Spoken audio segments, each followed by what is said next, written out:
mencionó, vamos a tratar el día de hoy el tema cuaderno de obra digital y físico. Para eso vamos a indicarles lo siguiente, vamos a comenzar con los aspectos referentes al cuaderno de obra.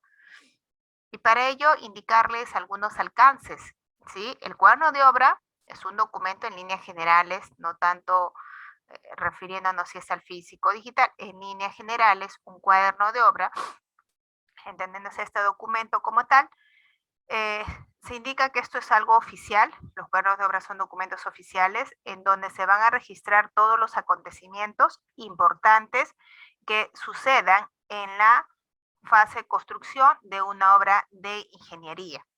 ¿Quiénes serán los encargados de llenar este cuaderno de obra? Residente de obra, supervisor o inspector. Estas son las personas o los profesionales responsables del manejo de este cuaderno de obra. Algo también para acotar, el artículo 191 del reglamento de la Ley de Contrataciones con el Estado nos dice que si el contratista o su personal no permite el acceso al cuaderno de obra al inspector o supervisor, impidiéndole anotar las ocurrencias, constituye esto una causal de aplicación de una penalidad equivalente al 5 por mil del monto de la valorización del periodo por cada día de dicho impedimento. Así es que los contratistas, como bien lo menciona el reglamento, no están en la facultad de impedir, ¿no?, el acceso al inspector o supervisor para que pueda, pues, llenar el cuaderno de obra, ¿no? Esto infringe en una falta, la cual se va a pagar con una penalidad, ¿no? Entonces hay que tener cuidado también, el contratista por nada o su personal, quien lo maneje, no puede denegar el acceso, pues, al inspector o supervisor, ¿sí? De otro lado, también indicarles que los cuadernos de obra tienen un marco legal que los ampara, ¿no?, que ampara su uso y que justamente le dan esta validez, le dan esta connotación, como bien lo mencionan, legal. Tenemos por un lado la Ley de Contrataciones con el Estado, la 30225, y su reglamento, el reglamento 344-2018-F, el cual en el artículo 191, 192 y 193 pues respaldan el uso de este cuaderno de obra para poder nosotros ahí registrar todas las ocurrencias que se generen en la obra. Y nos dice también ahí quiénes son los responsables y cómo se va a hacer este manejo, ¿no?, del cuaderno de obra. Todo eso está indicado, vuelvo a repetir, en la Ley de Contrataciones, por lo tanto, pues esa importancia, esa connotación del cuaderno de obra, pues ahí está estipulado, ¿sí? Así que nos guste o no, tenemos que respetar y hacer un buen manejo de este cuaderno de obra, porque a las finales a nosotros mismos como profesionales nos va a dar ese respaldo. Es nuestra caja negra. Hay que tener mucho cuidado con lo que se sienta, porque también eso puede jugar algo en nuestra contra. Entonces tengamos mucho cuidado en sentar las cosas tal cual son y también un poquito direccionándole a estas evidencias de lo que nosotros pues hacemos, ¿no? De otro lado, la resolución de Contraloría, la 195-98-CG, denominado normas que regulan la ejecución de las obras públicas por administración directa, nos dice lo siguiente, ¿no?, que en la etapa de construcción la entidad dispondrá de un cuaderno de obra.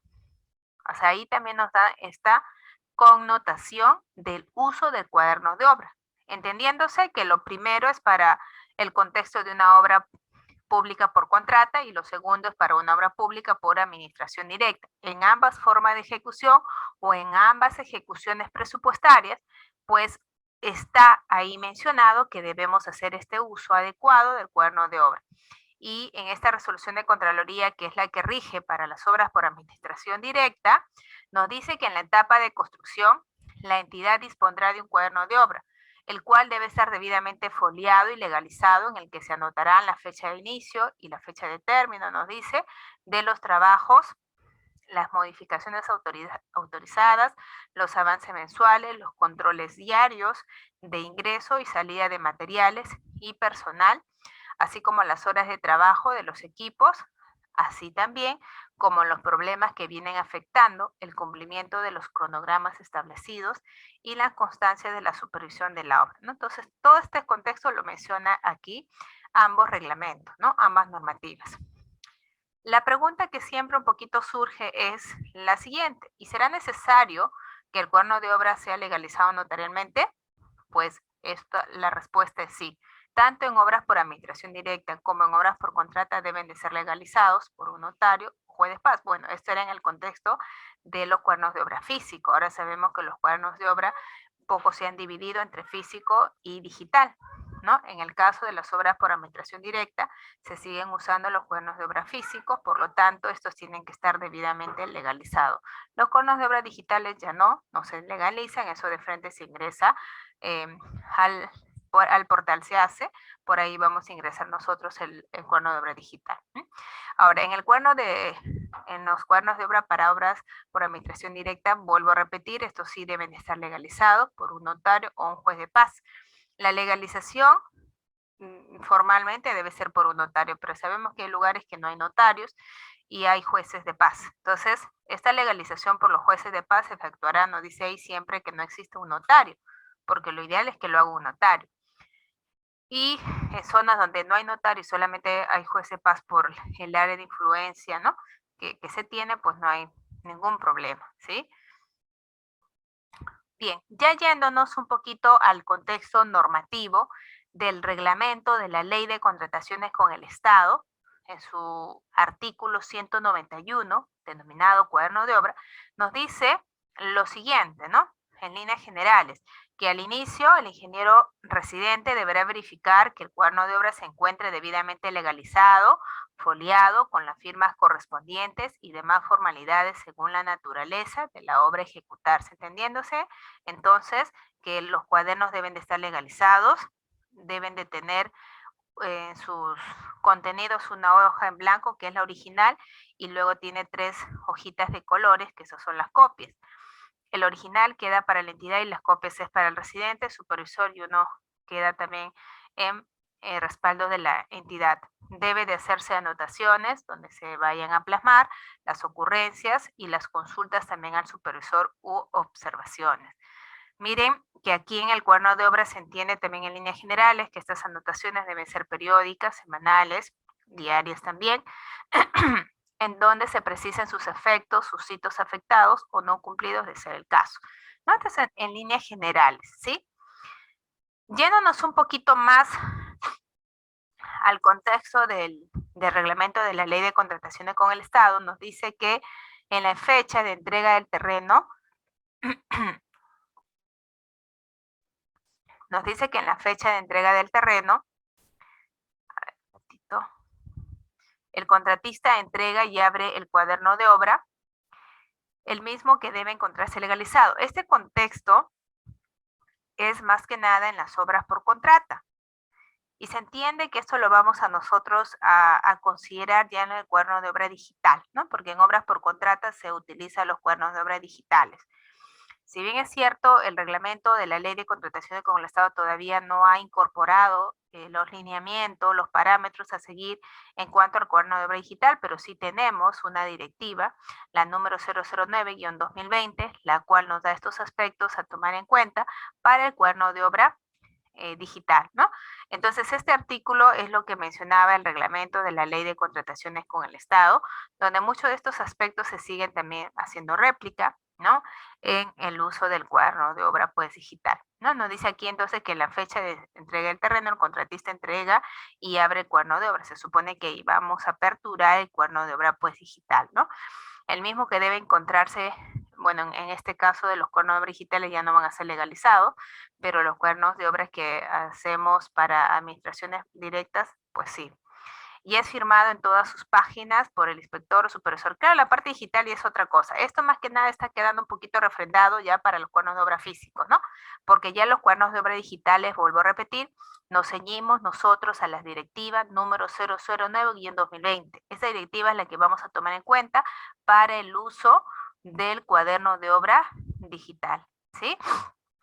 Entonces sabemos que los cuadernos de obra es un documento legal, que en el caso de obras por administración directa deben de estar legalizados y estos cuadernos de obra físicos deben de estar firmados en todas sus páginas por el inspector y el supervisor, o supervisor y también el residente.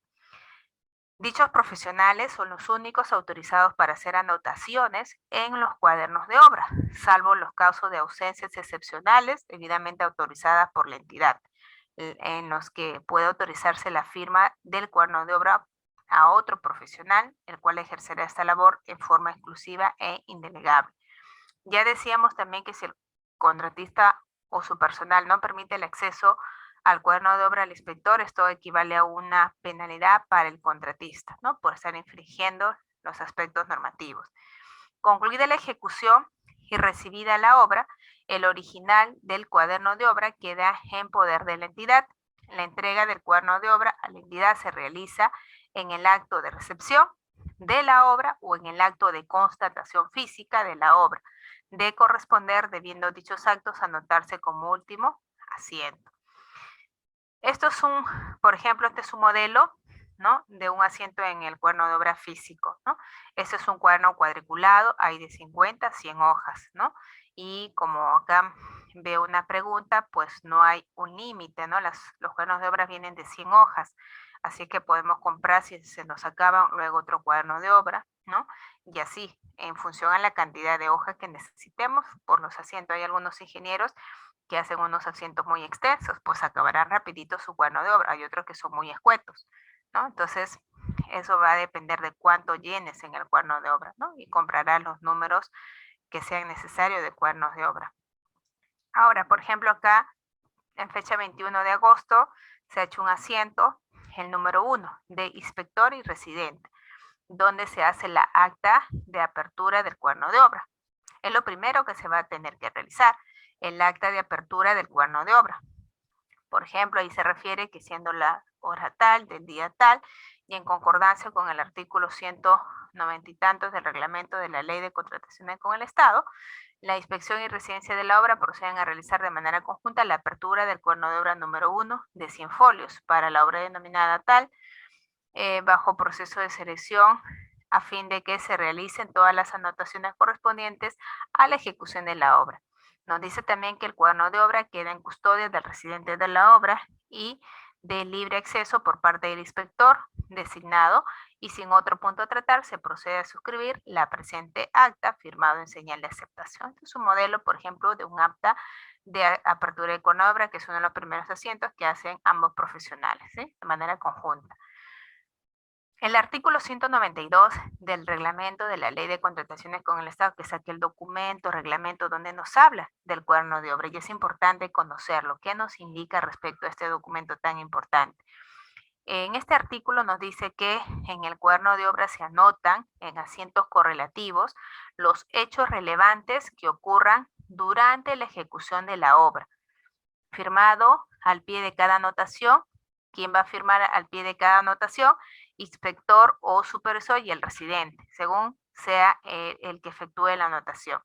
Las solicitudes que se requieran como consecuencia de las ocurrencias anotadas en el cuaderno de obra se presentan directamente a la entidad o al inspector o supervisor, según corresponda, por el contratista o su representante por medio de comunicación escrita.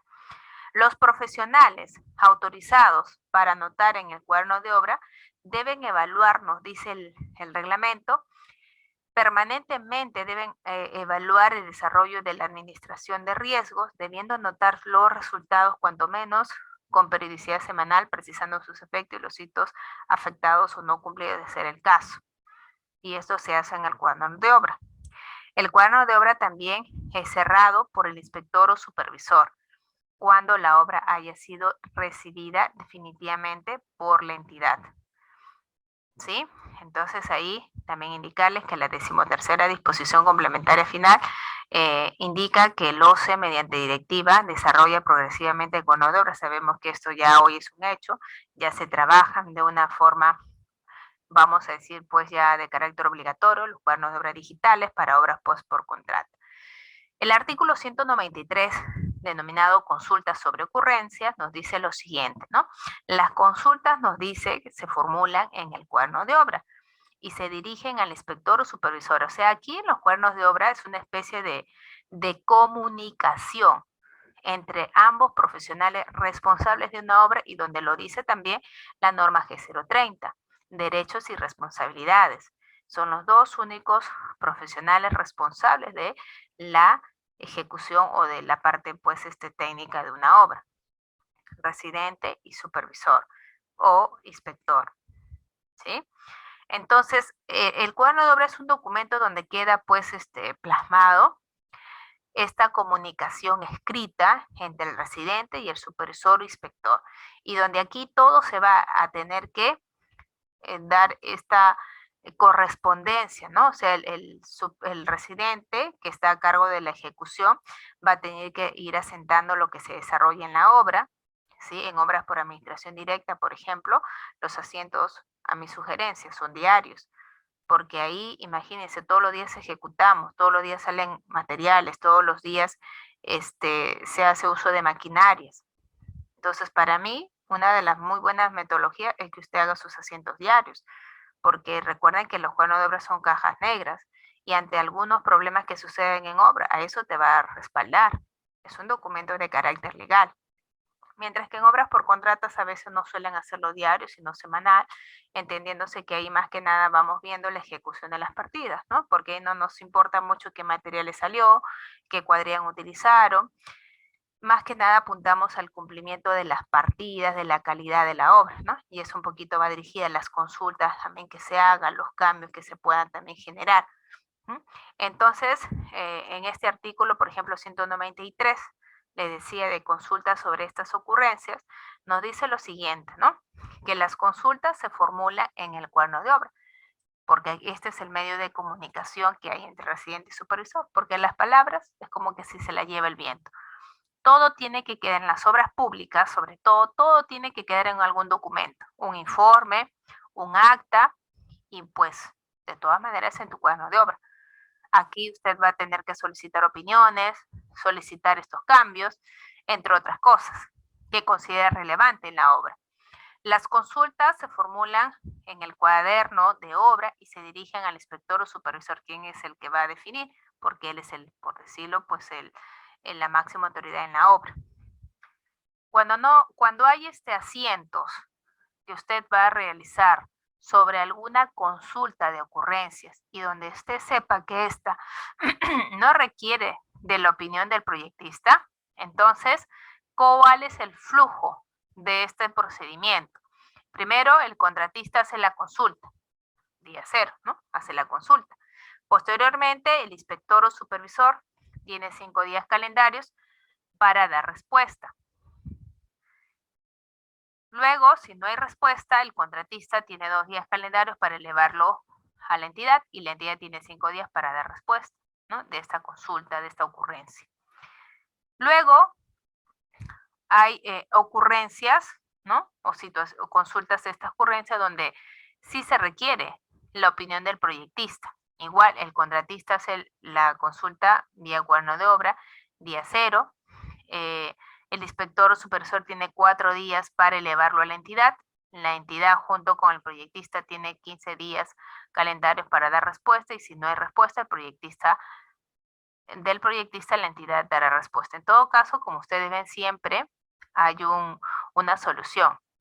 Por ejemplo, si el contratista si el proyectista no contesta, pues no es que se quede la consulta sin atender. Esta tiene que ser absorbida por alguien, ¿no? Que en este caso, si el proyectista pues no da respuesta, pues quien tiene que asumir es la entidad, ¿no? Porque ellos son los que finalmente también son responsables de la aprobación de ese expediente técnico y tienen que asumirlo. En cuanto al artículo 193 también nos dice que en el contrato del proyectista se debe considerar cláusula de responsabilidad y la obligación de atender las consultas que se generen en la fase de ejecución con los plazos de respuesta. ¿Por qué? Porque vemos que esto es algo crucial, ¿no? En realidad, a veces los expedientes técnicos sabemos que casi en su mayoría tienen este problema de su mala elaboración, sus deficiencias, omisiones. Y lógicamente que cuando ejecutemos van a venir, por más que yo haga revisión del expediente técnico al inicio, muchas de las veces estos problemas recién salen cuando estamos ejecutando o lo podemos ver más claramente. Y es ahí donde nosotros tenemos estas dudas y no lo vamos a nosotros mismos pues como se dice, a absorberlas, ¿no? Cada quien tiene acá su responsabilidad. Yo soy ejecutor y cargaré con mi responsabilidad de la ejecución. Yo soy supervisor y cargaré con mi responsabilidad de supervisor o inspector. Y yo soy proyectista y tengo que asumir con esas responsabilidades. Y yo creo que es algo muy saludable el que se haga esto. ¿Por qué? Porque muchas veces los proyectistas no quieren contestar. Hasta cartas notariales cursan y no contestan. Y la obra sigue ahí, comprometida. Sin embargo, al consultor le pagaron, sin embargo, el consultor está tranquilo. Y nosotros no podemos afectar así a los proyectos públicos. Entonces yo creo que sí, en los contratos debería considerarse cláusulas de responsabilidad y obligación, sobre todo con plazos, porque la obra está ejecutándose y hay plazos que cumplir.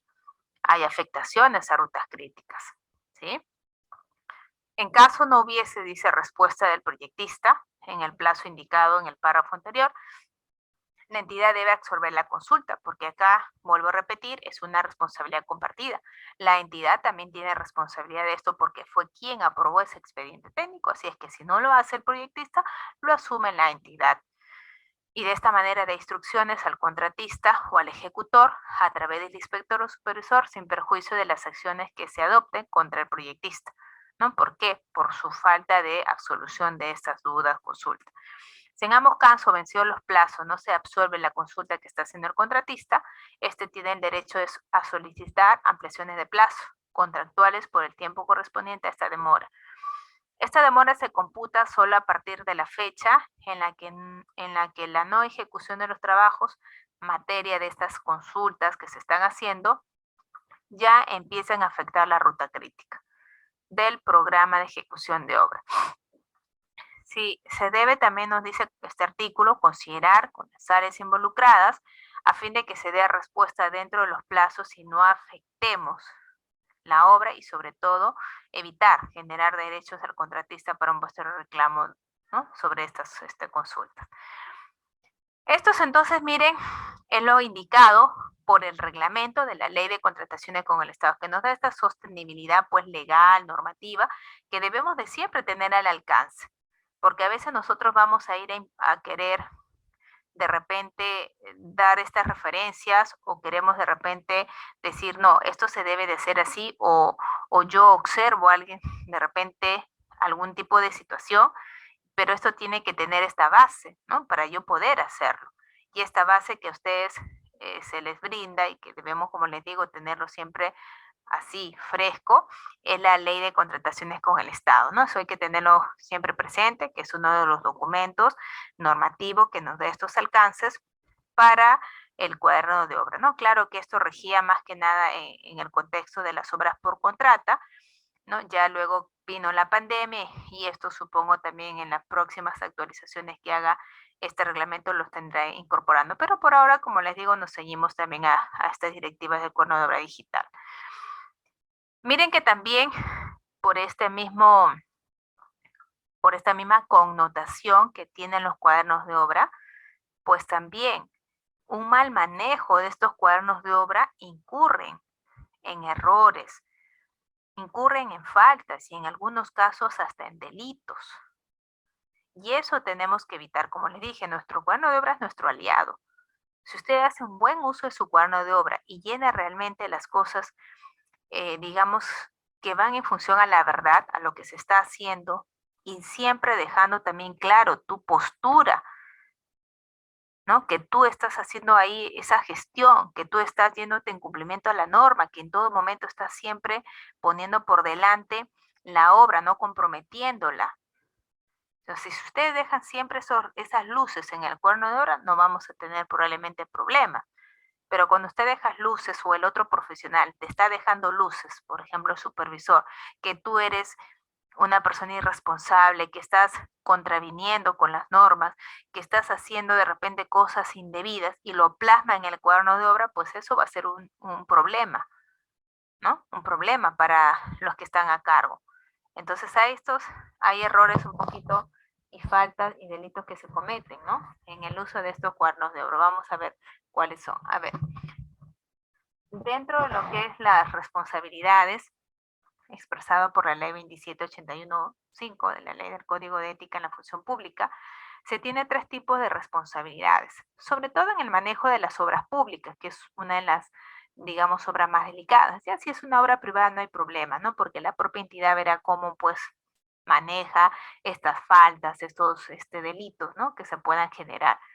Pero aquí hay que cuidarnos muchísimo en obras públicas, porque esta es la que tiene diferentes entidades pues fiscalizadoras, hay diferentes normativas, ¿no? Reglamentos que están, como se dice, atrás de cada cosa que nosotros hacemos. ¿M? Entonces, en relación a estas responsabilidades, tenemos la responsabilidad administrativa, la civil y la penal.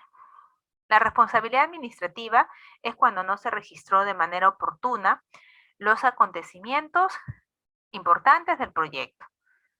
De repente hubo justamente ese día un trazo, una modificación del trazo y tú simplemente la ejecutaste, pero no registraste anteriormente, de repente que eso no estaba en el expediente, pero que tenía que ejecutarse, ¿no? Para no comprometer la calidad y ni siquiera pediste su opinión. Como se dice, te mandaste solito en la ejecución. Y ustedes saben que cuando tenemos un expediente técnico, nosotros tenemos que ejecutar tal cual el expediente. Es lo que te manda. Por más que yo tenga muy buena voluntad de hacer las cosas, no me puedo ir así solo. Así no es la cosa. Hay un residente y hay un supervisor inspector. Y que por encima de eso está la entidad, ¿no? Con sus áreas correspondientes. Entonces eso hay que tenerlo. El no registrar estos tipos de situaciones de manera oportuna o acontecimientos, pues va a originar en este tipo de responsabilidades administrativas. En cuanto a la responsabilidad civil, es cuando no se registra una acción, es cuando se registra una acción que no haya ocurrido y que ocasionara un pago a la institución. De repente ustedes dicen, se me ocurre, ¿no? Ha ingresado tanto material a la obra y esto nunca ha pasado. Sobre todo en las obras por administración directa, me refiero, porque en las obras por contrata no es tanto, porque ya nosotros delegamos esa responsabilidad de la ejecución a un tercero, a una empresa contratista, y ellos nos darán cuenta con sus avances y lo veremos en las valorizaciones. Más que nada aquí es el problema en obras por administración directa. Entonces, cuando tú registras una acción que no ha ocurrido y que esto es perjuicio al Estado, pues ese perjuicio lo vas a tener que asumir. Y eso es una responsabilidad civil. Luego tenemos las responsabilidades penales. Estas se originan por aprobar por parte del supervisor un adicional de obra por vicios ocultos, sin que esta dificultad de repente haya ocurrido. O sea, ustedes como que generan esta situación para poder dar lugar a un adicional, pero eso nunca ha sucedido en obra. Es algo irreal y eso sí es penal, o sea, cárcel. Entonces hay que tener muchísimo cuidado. Por eso yo digo, ser muy cauteloso con lo que estamos escribiendo. Escriban lo que realmente se está realizando. Si tienen que hacer las consultas a quien corresponda, háganla. Si tienen que hacer consulta a la parte legal, si tienen que hacer consulta, no sé, a diferentes profesionales, áreas pues se hace. Porque aquí es una administración pública y mientras más opiniones tengamos y mientras deje usted todo claro, pues va a ser mucho mejor, ¿sí? Luego están los principales delitos también. Una cosa son las responsabilidades administrativas, civil y penal en el ejercicio de nuestras labores en la administración pública. Y por otro lado están los delitos. Dentro de los delitos tenemos la colusión, peculado y malversación. Y esos delitos también se originan por las acciones que usted deja escrita en el cuaderno de obra o que se deja luces de que sucedió. La colusión es un delito que se paga con pena privativa de la libertad, con un periodo no menor de 3 años ni mayor de 15 años. Y esto se origina cuando el residente y el supervisor de manera concertada registran en el cuaderno de obra que está concluido al 100%, por ejemplo, sin que haya ocurrido. Yo digo, ya se cerró la obra, concluye al 100%, solicito recepción de la obra, va al comité a recepcionar y no encuentra al 100% la obra. Como un caso, yo cuando estoy de subgerente en una municipalidad de Cajamarca, yo estaba de subgerente, pues el supervisor estaba en un colegio y bueno, el contratista estaba también haciendo pues ese colegio, ¿no? Era una obra por contrato. Entonces sucede que el supervisor genera su informe con su valorización, donde indica que el contratista ha cumplido el 100%, que se le pague la valorización y encima gestiona esta solicitud del comité para que recepcionemos la obra.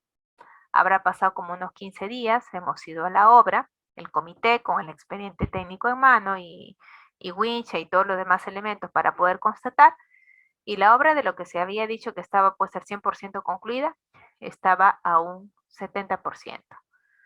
Imagínense, y ya se le había pagado al contratista al 100%. Y él había sentado en el cuaderno de obra que la obra había culminado al 100%, con todas sus partidas, e incluso puso la valorización. Imagínense. Eso, 6 años más adelante, dio origen a un proceso que yo tuve en esa municipalidad, en donde nos pedían responsabilidad civil y penal, administrativa, civil y penal. Porque imagínense lo que se había generado. Claro, acá hay una especie de responsabilidad compartida porque yo tampoco debí firmar sin ir hasta la zona, pero para eso hay un supervisor, ¿no? Para que pueda verificar eso, porque uno está en la parte, por decir, administrativa, estamos gestionando más que todos los documentos. Y si el supervisor, imagínate, te dicen que eso está al 100, es bien difícil de dudar. Claro que ahora sí ya dudo de todo, ¿no? Porque me pasó, pero en ese momento no, como que mucho confiaba, ¿no? Y miren, casi me voy para adentro, o sea, fue un problema muy, muy, muy, muy fuerte, que gracias a Dios, bueno, estoy aquí dando una conferencia en el CAP, ¿no? Pero sí fue muy, muy delicado en ese momento, que a veces confiamos también nosotros en nuestro entorno, ¿no? Y así, miren, sanamente, porque digo, el supervisor, yo la verdad no concebía como un profesional, o sea, con esa talla del supervisor, que se supone que él vela por los intereses de la entidad, puede hacer esa, disculpen, esa ligereza, ¿no? Por no decir otra palabra. Entonces, él mismo se estaba echando la soga al cuello. Pero bueno, hay profesionales así, así que nosotros en la administración pública tienen que ustedes estar muy, muy atentos. No confiar ni de su sombra, como se dice. El delito de peculado es un delito que se paga también con pena privativa de la libertad, no menor de 2 años ni mayor de 8 años.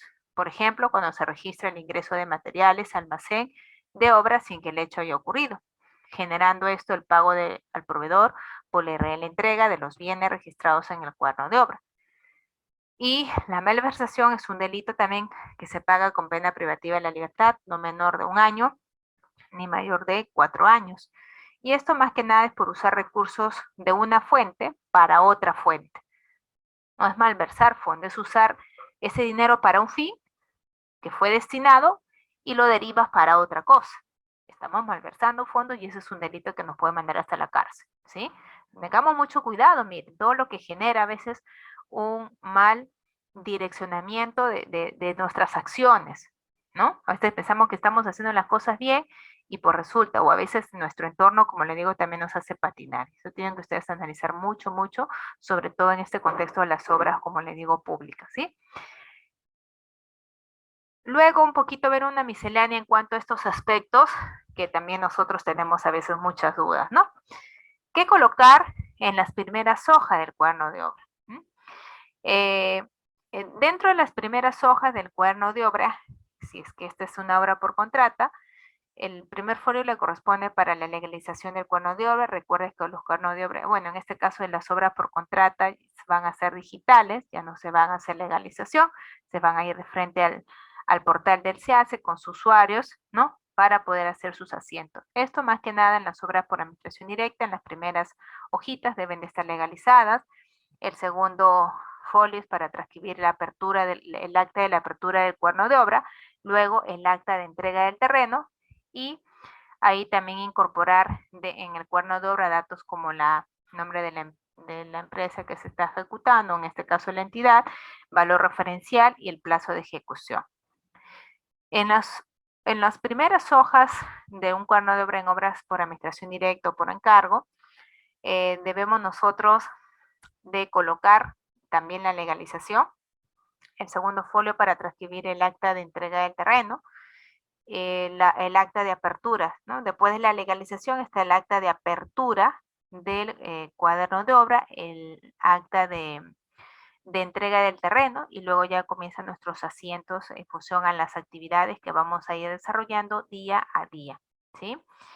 Luego también hay que tomar en cuenta que dentro de los datos de la obra se tiene que mencionar la fecha de resolución de aprobación del expediente técnico, resolución de designación del residente, fecha de entrega del terreno, fecha de inicio y de obra y plazo de ejecución. El siguiente asiento debe estar redactado por el residente. O sea, todos los asientos los empieza el residente, ¿no? Salvo, bueno, la primera es la del notario que va a legalizar. Luego en la segunda hoja viene el asiento en relación a colocar la fechita, como ustedes lo han visto acá. Esto acá en este lado va la fecha. Luego se coloca asiento número 01. Si es de ambos, colocarán del inspector y residente. Y luego, en este caso, después de la legalización, el acta de apertura. Luego pondrán, no sé si es la misma fecha, ¿no? 21 también, o en la misma fecha, asiento número 02 del inspector y residente, el acta de entrega del terreno, donde ya algunos la llevan ya impresas para que firmen y eso lo pegan, ¿no? Y ya el asiento número 3 vendría a ser ya un asiento para lo que es ya las actividades que se están desarrollando en la obra, ¿sí? Entonces, estos asientos, como les digo, ya del desarrollo de la obra, empiezan a ser redactados, empiezan a ser redactados por el residente. Y se supone que tiene que haber una contestación del supervisor inspector. Cada asiento que hace, en la parte pues, física, va a tener que ser firmado residente y supervisor. Luego se supone que el siguiente asiento, que será el asiento número 1 o 2 o 3 del supervisor, pues también tiene que contestar a lo que indica el residente. Y también lo firma, y en la parte de abajo ya viene a ser ya la firma total, ¿no? Porque esa es una hoja cuadriculada donde tiene pues espacio para que firme en la parte inferior de esa hoja residente y supervisor. Pero adicionalmente, cada asiento lo firma también residente y el supervisor, ¿no? El residente y supervisor. Entonces hay que tener mucho cuidado con eso, que también tienen que estar debidamente pues firmados, ¿no? ¿Qué puedo llenar o qué puedo considerar en el llenado del cuaderno de obra? Pues hay poquitos de direccionamientos en el llenado de este cuaderno de obra, ¿no? Aspectos, no todos los llenan igual, no hay una regla que diga, mira, tú debes de llenar siempre esto o tú debes de llenar siempre lo otro. Pero sabemos de por sí, por lo que nos dice nuestro reglamento, nuestra resolución de Contraloría, que nosotros debemos de ingresar las ocurrencias. ¿Qué más decía cuando estábamos acá dentro de los lineamientos generales? Nos decían que aquí se deben hacer anotaciones periódicas, semanales, precisando sus efectos, citos o no cumplidos de ser el caso. También nos hablaba, por un lado, la norma, ¿no? Que se efectúen las anotaciones y estas solicitudes, ¿no? Que nosotros necesitásemos hacer al supervisor o al inspector, ¿sí? Entonces eso es un poquito por ahí. Yo sí considero que en los cuadernos de obra es un documento sumamente importante donde nosotros ingresamos esta información que se está ejecutando, de demostrar cómo se está haciendo en el día a día esa obra. Por ejemplo, en obras por contrata, durante la obra ya en el proceso de ejecución, se tiene que, por ejemplo, hacer anotaciones respecto a la fecha de entrega de los adelantos y materiales. Asimismo, si el contratista ha cumplido con presentar su plan de utilización de adelanto por materiales, fecha de inicio del plazo contractual y fechas de aprobación y cancelación de las valorizaciones. Si es que han habido modificaciones a la obra, que éstas sean debidamente pues, sustentadas, se va a hacer la solicitud, se hace a través del cuaderno de obra y de ahí se formaliza a través de un informe. Las causales de las adicionales, deductivos, ¿no? También de los adicionales, de los mayores metrados. Se tiene que hacer el asiento del inicio y el fin de estas causales que están dando origen a los adicionales, a los deductivos, a los mayores metrados. Si es que ha habido cambios de inspectores, de supervisores y residentes de obra, también indicando los documentos oficiales de designación. Avance físico semanal de cada una de las partidas que se ejecutan en la obra, con sus análisis comparativos relacionados con el calendario valorizado de la obra, resultado de pruebas efectuadas para realizar los controles de calidad. Si estamos haciendo las probetas, pues hay que aceptar que usted está demostrando que está realmente comprometido con saber la calidad de la obra, o al menos que está usted cumpliendo estos controles, ¿no? Estamos haciendo densidades de campos y estamos haciendo las pruebas del SLAM, tenemos que colocar en el cuaderno para que quede sentado que usted sí realizó en su momento esos controles y que ya en su informe de obra usted anexará estos documentos, estos certificados donde les arrojen esos valores. Pero usted lo dijo en su cuaderno. Si alguien viene y te dice, no, ingeniero, usted no hizo ningún control aquí y producto de eso están teniendo estas deficiencias, pues usted, como se dice, lo va a cerrar la boca porque usted lo asentó en su cuaderno de obra. Usted ahí en el día tal indicó que hizo 6 ensayos de densidades de campo. Usted dijo que hizo 5 probetas para poder evaluar la resistencia a la compresión de tales elementos. Y así, ingeniero, usted usó solamente 10 bolsas de cemento y hemos hecho un peritaje y aquí usted ha usado menos cemento. No, señor, yo usé en estos días tantos. Compruébelo si es que realmente con las partidas que yo estoy mencionando y con los metrados, pues concuerda. Yo por eso soy muy, bueno, al menos yo cuando lleno mis cuadernos de obra soy muy así meticulosa, no porque quiera escribir mucho, porque realmente en los cuadernos de obra físicos nos da tortícolis en la mano de tanto llenar, bien cansados, ¿no? Eso es un poquito los avances de los cuadernos de obra digitales, porque todo es pues de manera digitalizada, ¿no? También los cuadernos de obra y no equivocarte, porque esos borrones y todo tampoco son muy permitidos. Pero yo sí soy muy minuciosa. ¿Por qué? Porque los problemas que me han sucedido en la administración pública y también en este trabajo que tuve comprendí que muchos de los aspectos que nos ayudan a salvar responsabilidades es tu cuadernito de obra. Así es que hay que darle un buen uso, un buen llenado, no mintiendo, no llevándolo a nuestro conveniencia, sino realmente en función a lo que usted técnicamente está realizando y que lo está dejando sentado en su cuaderno de obra, ¿sí? También si han habido posibles ampliaciones de plazo, sustentados sus causales y en los casos de concretarse se indica el número y fecha de las resoluciones que aprobaron estas ampliaciones de plazo. Si es que hay paralizaciones parciales y totales, también se deja sentado en el cuaderno de obra, ¿sí? Incumplimiento de los avances parciales de la obra establecidos en los calendarios valorizados de avance de obra, precisando sus causales y solicitando al contratista la presentación de nuevos calendarios que permitan la aceleración. Y las solicitudes que realizan como consecuencia de las ocurrencias que se anotan en el cuaderno de obra y que éstas serán directamente a la entidad por parte del contratista o su representante por medio de la comunicación escrita. Entonces, como ustedes ven en obras por contrata, más que nada, como ahí le hemos encargado a la empresa contratista que ejecute, más que nada va a los temas pues de que si va a necesitar más tiempo, de que si va a necesitar más dinero a través de un adicional, de un mayor metrado, por ahí sobre sus causales para que éstas puedan ser verificadas, ¿no? En cuanto a su realización, si es que hizo la solicitud de la modificación, en fin, ¿no? Esas cositas se tienen que ir plasmando. Bien, muchas gracias por ver nuestro curso. A continuación vamos a brindarte detalles para obtener tu certificado, ya sea digital o físico, acompañado también de los materiales del curso que acabas de ver. Bien, para ello es importante que te puedas comunicar vía WhatsApp, ¿ok?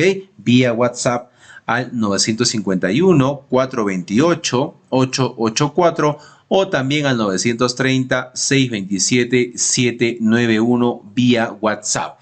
Y nuestros asesores estarán brindando toda la información correspondiente y los pasos a seguir para obtener tu certificado aquí en Perú. Y también recuerda, estamos certificando aquí en Latinoamérica también, si estás fuera de Perú, como en México, Ecuador, Colombia, Panamá, República Dominicana y otros países también puedes certificarte escribiéndonos delante de los números que estamos apreciando en pantalla con el prefijo más 51. ¿Ya? Bien, por otro lado, también mencionarte que tenemos los medios de pagos disponibles para Perú, los que estamos apreciando en pantalla, los principales bancos y aplicativos también. Y para los pagos internacionales contamos con Western Union y PayPal para la adquisición de tu curso, los materiales y tu certificado. Bien, sobre el certificado tienes dos opciones. Puedes obtener la certificación en la modalidad digital o también el certificado en la modalidad en físico. Recordando que el certificado digital te va a llegar a tu correo con todos los materiales en alta resolución y con el código QR también para que puedas validar en nuestro sistema tu certificado. El certificado físico se envía por encomienda hasta tu ciudad. Previamente también los beneficios antes mencionados del certificado digital también te van a llegar, ¿no? Acompañado del documento original, el cual se te va a enviar por encomienda. Ya trabajando más de 4 años, estamos certificando a miles de profesionales aquí en Perú y también en Latinoamérica, ya en los diferentes cursos que estamos ofreciendo. Sobre el certificado físico, acotarte también que estamos haciendo los envíos a nivel nacional a todos los departamentos, válido para Perú y para todas las ciudades, a través de Cruz del Sur, a través de Olva Courier, ¿no? Los envíos se vienen realizando de manera diaria sobre el certificado físico, ¿ok? Bien, muchas gracias. Esa es la información respecto a la certificación. Ya ahí están los números una vez más para que puedas comunicarte vía WhatsApp para poder adquirir tu curso completo, los materiales también descargables y por supuesto tu certificado digital o físico. Antes de ello, invitarte a nuestra página web, ¿no? Directamente puedes ingresar en tu barra de navegación www.encap.edu.pe, todo en minúscula, todo corrido, sin espacio, para que puedas ingresar de manera correcta a nuestra página web y ver nuestro catálogo de cursos en las diferentes áreas. Ahí tienes también los convenios, de igual manera nuestros números oficiales permitidos y tenemos los cursos, diplomas y diplomas de especialización en las diferentes áreas, en las diferentes categorías: ambiental, arquitectura, construcción, contabilidad, comercio exterior, derecho, gestión pública, idiomas, ingeniería, minería, obras, pedagogía, recursos humanos, salud, seguridad y también la parte eléctrica. Ahí vas a poder encontrar todos los cursos, los temarios. Simplemente tienes que darle clic al curso de tu interés. Recuerda que tenemos un catálogo amplio de cursos con los diferentes docentes que contamos en nuestra institución. Bien, para encontrar también tu curso mucho más rápido, en la parte superior tienes un buscador. Puedes ingresar la palabra o frase del curso de tu interés y el sistema te estará dando los resultados de los diferentes cursos para que puedas seguir con la capacitación, puedas certificarte y puedas tener mejores oportunidades laborales también. Bien, entonces, gracias, ahí está toda la información respecto a la certificación. Proyectamos una vez más en pantalla nuestros números oficiales de nuestra institución ENCAP, ¿no? 951-428-884 o el 930-627-791. Estamos certificando aquí en Perú y también en Latinoamérica para los otros países cercanos a Perú.